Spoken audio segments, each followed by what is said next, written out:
Dear Dr. Love, tawagin niyo lamang po ko sa pangalang Andrew mula po sa Imus, Cavite. Meron po akong buy and sell business dito sa amin at katuwang ko misis ko sa pag-asikaso rito. More than 2 years ago, meron po akong pinsan na humiram ng pera para sa pag-apply niya para sa trabaho sa ibang bansa. At dahil gagamitin sa tamang dahilan at meron naman kaming naitabing budget, kaagad namin siyang pinahiram ni Mrs. nang hindi nagdadalawang isip. Isa pa, nangako naman siyang babayaran kami after 5 months na makapagtrabaho siya dahil pag-iipunan daw niya muna.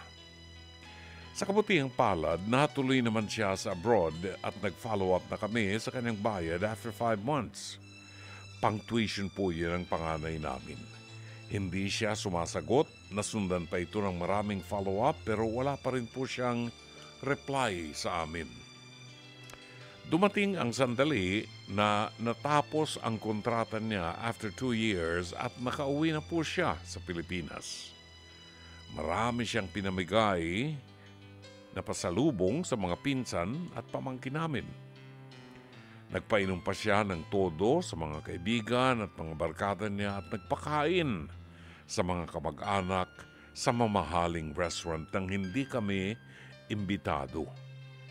At ni isang keychain o isang candy, wala man lamang siyang binigay sa amin. Hindi sa nag-expect kami or anything pero okay lang naman. Hanggang sa nagbayad na siya ng pinagkakautangan sa amin na ipinadala niya sa kapatid niya. Wala na kaming narinig mula sa kanya after niyang magbayad. Pero pagkatapos ng mahigit 1 buwan, heto't lumapit siya ulit sa amin para manghiram ng pera dahil mag-a-apply naman daw siya sa barko. Sinabi muna namin ni Mrs. na i-check muna namin kung may extra pa kaming budget para maipahiram sa kanya pero ang totoo, nagdadalawang isip na kami. Dr. Love, pahihiramin pa ba namin siya matapos ang mga nangyari sa una naming pagpapahiram ng pera sa kanya? Inaasahan ko pong mabibigyan niyo kami ng payo. Gumagalang Andrew ng Imus, Cavite. Balikan po natin ang liham kasaysayan padala ni Andrew ng Imus, Cavite. Silang mag-asawa nahiraman ng isang kamag-anak, yung pinsan nila. Nahiraman ng pera dahil mag-a-apply daw sa trabaho sa abroad, yung kanyang pinsan. Now, maganda naman ang intensyon, kaya meron naman silang naitatagong bahagya na pera. Ipinahiram nilang mag-asawa yung pera dito sa kanyang pinsan. Now, ang usapan nila after 5 months, ibabalik yung pera at bababayaran sila after 5 months. Kasi hindi rin naman mayaman itong sina Andrew. Gagamitin sa pang-tuition yung pera, pang-tuition ng kanyang panganay na anak. So inasahan nila yung after 5 months, maibabalik yung perang hiniram sa kanila. After all, natulungan nila na makapag-abroad at magtrabaho sa abroad. The problem now, lumipas ang panahon at hindi nabayaran hanggang sa natapos ang kontrata after 2 years, nagbalik po sa Pilipinas yung kanilang pinsan. Siyempre, as useless, mga balikbayan, ayan, marami tayo nakikita na mga ganyang sitwasyon.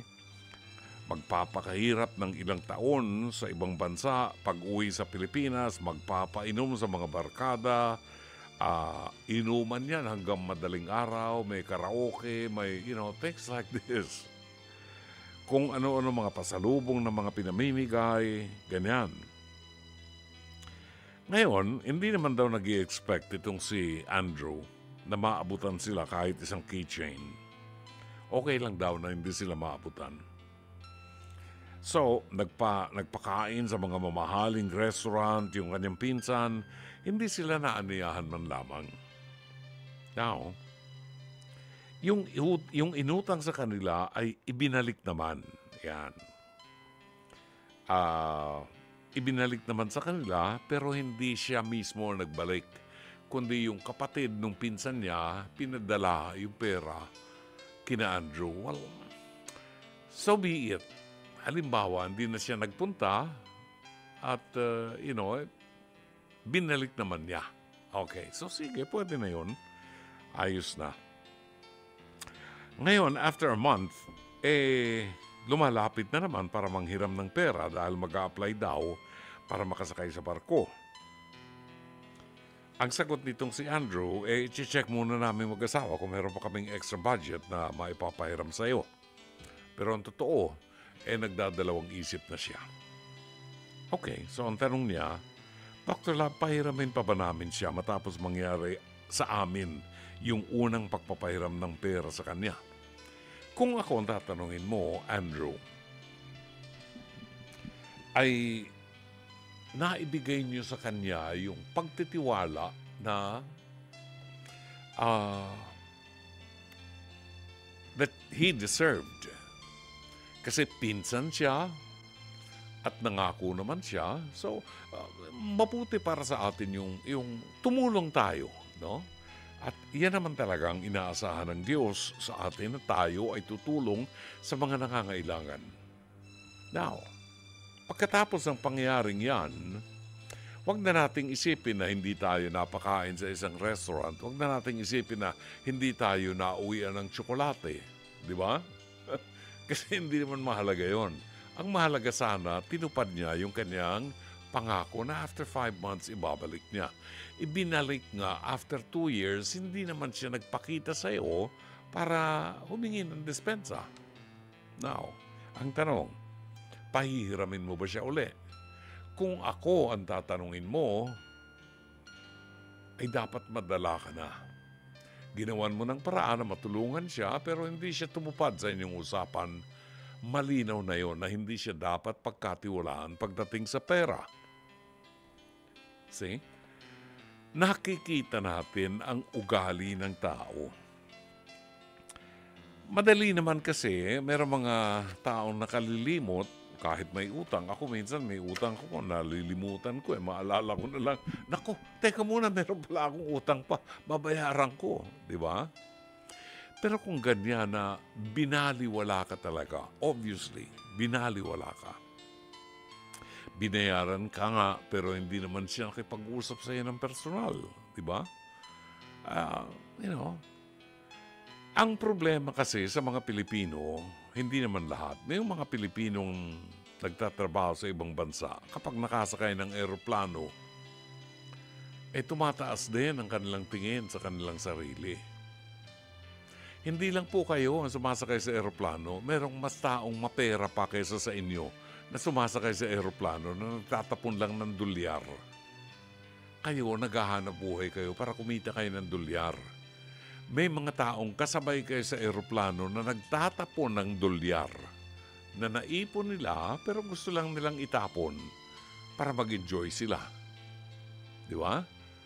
So huwag nating pagbasihan yung nakapag-abroad kayo. Huwag nating pagbasihan yun at wala tayong dapat ipagmalaki doon.